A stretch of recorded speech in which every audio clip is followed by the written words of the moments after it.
السلام علیکم ورحمۃ اللہ وبرکاتہ۔ لیلۃ القدر، جس کو شب قدر بھی کہتے ہیں۔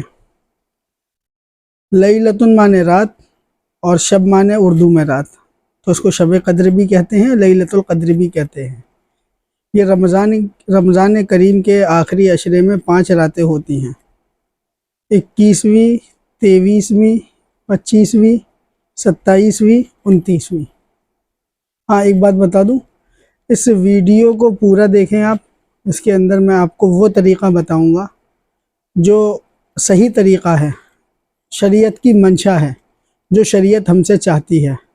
اپنی راتوں کو برباد نہیں کرنا ہے، اپنی راتوں کو بیکار نہیں کرنا ہے، اپنی راتوں کو لغویات میں نہیں گزارنا ہے۔ بہت قیمتی رات ہے۔ کچھ مداری لوگ نچاتے ہیں اور آپ لوگ ناچتے ہیں، ایسا نہیں کرنا ہے۔ تو قرآن کریم کے اندر اللہ تبارک و تعالیٰ ارشاد فرماتا ہے، انا انزلناہ فی لیلۃ القدر وما ادراک ما لیلۃ القدر لیلۃ القدر خیر من الف شہر۔ اللہ تبارک و تعالیٰ دوسری جگہ قرآن کریم کے اندر ارشاد فرماتا ہے سورۃ دخان میں، انا انزلناہ فی لیلۃ مبارکۃ انا کنا منذرین فیہا یفرق کل امر حکیم۔ صدق اللہ العلی العظیم۔ اللہ تبارک و تعالیٰ فرماتا ہے کہ ہم نے تمہیں شب قدر عطا کی ہے، اور آپ جانتے ہو یہ شب قدر لیلۃ القدر کیا ہے؟ لیلۃ القدر خیر من الف شہر۔ لیلۃ القدر 1000 مہینوں سے بہتر ہے، جس کا میں نے بتایا تھا آپ کو، لگ بھگ 84 سال ہو جاتی ہے۔ انسان نے زندگی میں ایک مرتبہ اپنی پوری زندگی کے اندر رمضان کی طاق راتوں کو گزار لیا، جاگ کر کے، عبادت کر کے، صحیح طرح عبادت کر کے۔ آپ لوگ عبادت تو کرتے ہیں ماشاءاللہ، لیکن رونگ نمبر پہ چلے جاتے ہیں، رونگ نمبر پہ نہیں جانا ہے۔ جتنی بھی نفلی عبادت ہیں، آپ ایک اصول یاد رکھ لو بس، جتنی بھی نفلی عبادت ہیں اور جتنی بھی راتیں جاگنے کی ہیں، شب برات ہو، لیلۃ القدر ہو، شب قدر ہو، یہ ساری کی ساری راتیں تنہائی میں گزاری جاتی ہیں، خلوت میں گزاری جاتی ہیں۔ یہ ایک اصول یاد رکھ لو۔ اس کے علاوہ کوئی اگر رات گزار رہا ہے تو وہ اپنی رات کا ملیہ میٹ کر رہا ہے، اپنی رات کو بجائے ثواب کے گناہوں کو مستحق بن رہا ہے۔ اور آپ دیکھتے ہوں گے بڑے بڑے مقرر آ رہے ہیں، بڑے بڑے شعلے بیان آ رہے ہیں، جو زمین اور آسمان کے قلابیں ملا دیتے ہیں، ایسے مقرر کہ آپ پیشاب کرنا بھول جائیں۔ اگر آپ کو پیشاب آ رہا ہو تو ایسی بیان چل رہا ہوگا کہ آپ وہاں سے ہل بھی نہیں سکتے ہیں۔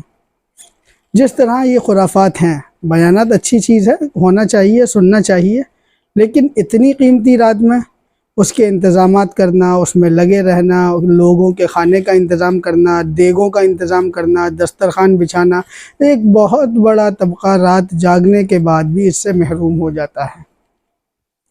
اس رات میں ہمیں کیا کام کرنا ہے اور کیا نہیں کرنا ہے، تفصیل کے ساتھ بتاؤں گا۔ جس کو برا لگتا ہے اپنے گھر جا کے سو جائے۔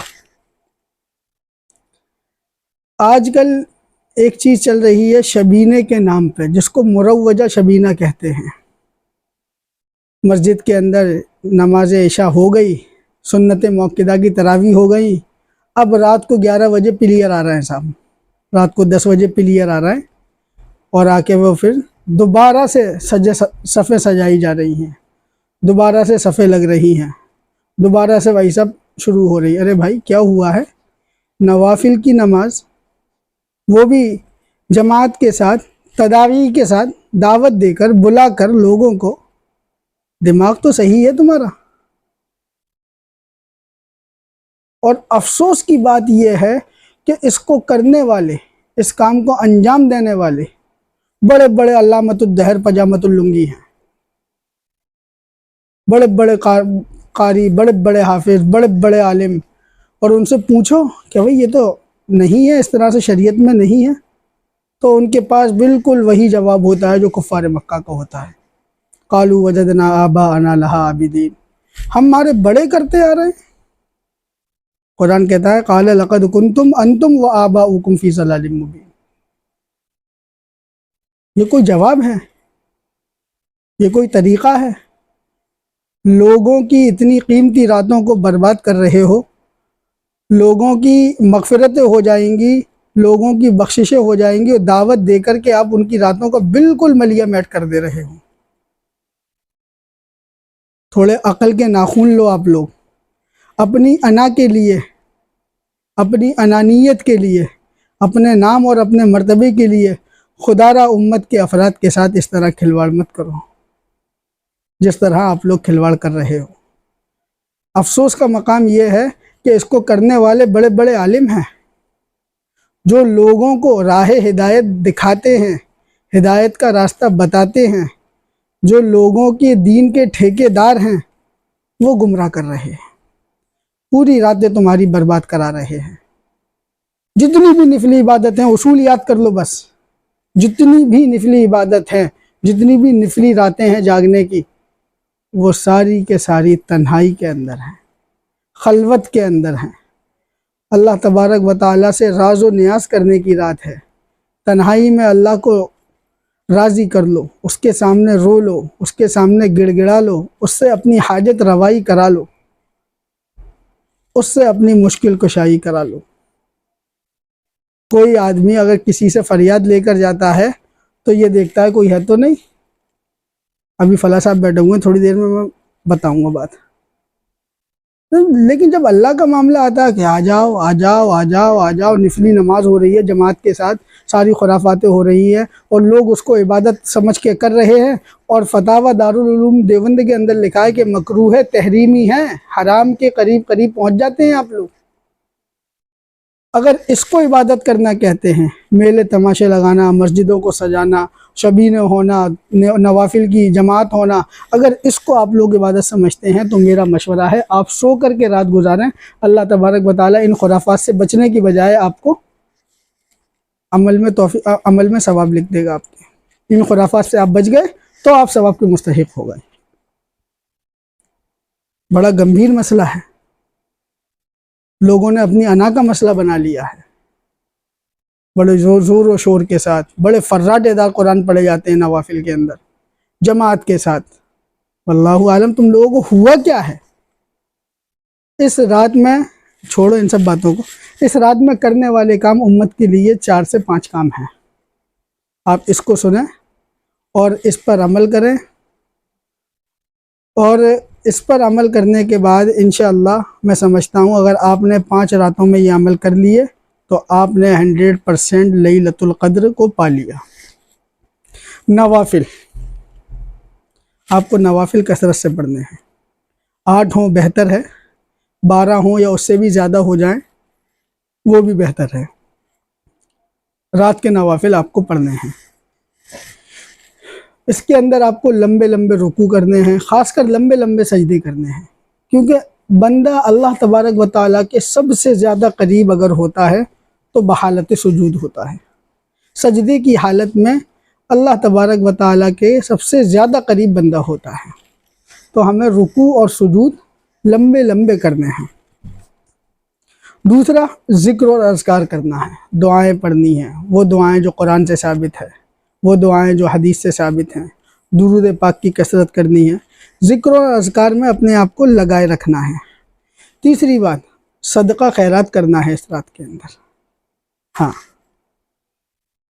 صدقہ خیرات کرنا ہے۔ فیہا یفرق کل امر حکیم، اس رات کے اندر سارے فیصلے ہوتے ہیں، سارے فیصلے، اور صدقہ خیرات کرنے سے بلائیں دور ہو جاتی ہیں۔ ہم نے صدقہ کرا اس رات کے اندر، اللہ تبارک و تعالیٰ نے صدقے کے ذریعے بلاؤں کو ٹال دیتا ہے، فیصلہ فرما دیا اس کی پریشانیوں کو دور کر دو۔ ہماری تو زندگی بن گئی، ہماری تو بگڑی بن گئی۔ تو صدقہ خیرات کرنا ہے، آپ چاہیں 10 روپے کا کریں، 5 روپے کا کریں، 2 روپے کا کریں، جیسی اللہ نے آپ کو استطاعت اور حیثیت دے رکھی ہے، اخلاص کے ساتھ، خلوص کے ساتھ 1 روپیہ کام بن جائے گا بس۔ تو ہمیں اس کے اندر پہلے تو نوافل پڑھنے ہیں، اور نوافل کے اندر سجود لمبے کرنی ہے، تلاوت لمبی کرنی ہے۔ دوسری چیز، ہمیں ذکر و اذکار کرنا ہے۔ تیسری چیز، ہمیں صدقہ خیرات کرنا ہے۔ چوتھی چیز، الدعاء مخ العبادہ، بعض روایت میں الدعاء هو العبادہ، دعا ہی عبادت ہے، دعا عبادت کا مغزا ہے، بھیجا ہے۔ جس آدمی کا بھیجا کام کا نہیں، پاگل کہلاتا ہے۔ تو دعا ہماری عبادت کا بھیجا ہے، مغزا ہے۔ ہمیں اللہ تبارک و تعالیٰ سے خوب ساری باتیں کرنی ہیں، ہاتھ پھیلا کر ساری مرادیں پوری کرانی ہیں۔ اور ہم کرائیں گے کہاں؟ اللہ سے ہی تو کرائیں گے، اللہ ہی کو مانتے ہیں، اور ہمارے پاس کوئی اور سا در ہے بھی نہیں، اور ہونا بھی نہیں چاہیے، اور وہ سنے گا کیوں نہیں؟ وقال ربکم ادعونی استجب لکم، تم مجھے پکارو تو صحیح، تم مجھ سے مانگو تو صحیح، تم میرے در پر بھکاری بن کر آؤ تو صحیح، کیا چیز نہیں ہے؟ استجب لکم، حال فیصلے ہوتے ہیں، کھٹا کھٹ فیصلے ہوتے ہیں، کن فیکون، ہاں ایسا ہو جا ہو جا ہو جا، ٹھیک ہے۔ تو ہمارے پاس وہی ایک در ہے، ہمیں دعا بہت جم کر کرنی ہے، رونا ہے اس کے سامنے، گڑ گڑانا ہے۔ اگر رونا نہیں آتا ہے تو رونے جیسی شکل بنا لینی ہے۔ جیسے بعض بھکاریوں کو دیکھا ہے آپ نے، بس ایسا لگتا ہے اس کو تحصیل لے جا کے مکان نام میں کرا دو، اس کے اتنی مجبوریاں دکھا دیتا ہے، دل میں آتا ہے اس کو پہلے تحصیل لے چلو اور اس کے نام میں اپنا مکان کرا دو، ایسی شکل بنا لیتے۔ اور سیکھو ان سے، سیکھو۔ تو ہمیں چوتھا کام دعا بہت کرنی ہے۔ اور اگر آپ کو مناسب لگے اور وقت ہو اور آپ کی نمازیں قضا ہوئی ہوں تو اپنی قضائے عمری ادا کرنا ہے۔ یہ 5 کام شریعت کے منشا کے مطابق ہیں، اور یہ جتنی بھی جگہیں سجی ہیں، چراغا ہو رہا ہے، لائٹنگ ہو رہی ہے، اور قرآن پہ قرآن پڑھے جا رہے ہیں، بہت اچھی چیز ہے، لیکن نوافل کے اندر اس طرح سے صحابہ کے دور میں تو نہیں دیکھا، نبی کے دور میں تو نہیں دیکھا۔ کیا آپ لوگوں کو ان سے زیادہ قرآن سے محبت ہے؟ کیا آپ لوگ ان سے زیادہ قرآن کے حامی ہیں؟ کیا ان کو یہ طریقہ پتہ نہیں تھا جو آج 1400 سال کے بعد آپ کے سمجھ میں آیا ہے؟ تو خدا را ایسی محفلوں میں، ایسی مجلسوں میں، ایسے جلسوں میں، ان قیمتی راتوں میں شرکت نہ کریں، اور خاص کر کے نوافل کی جہاں جماعت ہو رہی ہو اس میں تو قطعاً شرکت نہ کریں، حرام کے قریب ہو جاتی ہے، مکروہ تحریمی لکھا ہے۔ باتیں بہت خراب کری ہیں میں نے، لیکن دل جلا ہوا ہے اندر سے۔ آپ کو اچھی لگیں اور پسند آئیں، شریعت کی باتیں ہیں، پسند آنا چاہیے۔ اس ویڈیو کو زیادہ سے زیادہ شیئر کریں، لوگوں تک پہنچائیں، تاکہ لوگ اپنی راتوں کو برباد نہ کریں۔ اگر کامیاب نہیں کر سکتے ہیں تو کم از کم برباد تو نہیں کریں۔ اللہ تبارک و تعالی آپ کو عمل کی توفیق عطا فرمائے، مجھے عمل کی توفیق عطا فرمائے، مجھے ایک صحیح بات کہنے کی توفیق عطا فرمائے، آپ لوگوں کو اس پر عمل کرنے کی توفیق عطا فرمائے، مجھے بھی عمل کی راہ دکھا دے۔ وآخر اس ویڈیو کو آگے شیئر کریں تاکہ لوگ اس پر عمل کر سکیں، اپنی راتوں کو کامیاب کر سکیں۔ السلام علیکم ورحمۃ اللہ وبرکاتہ۔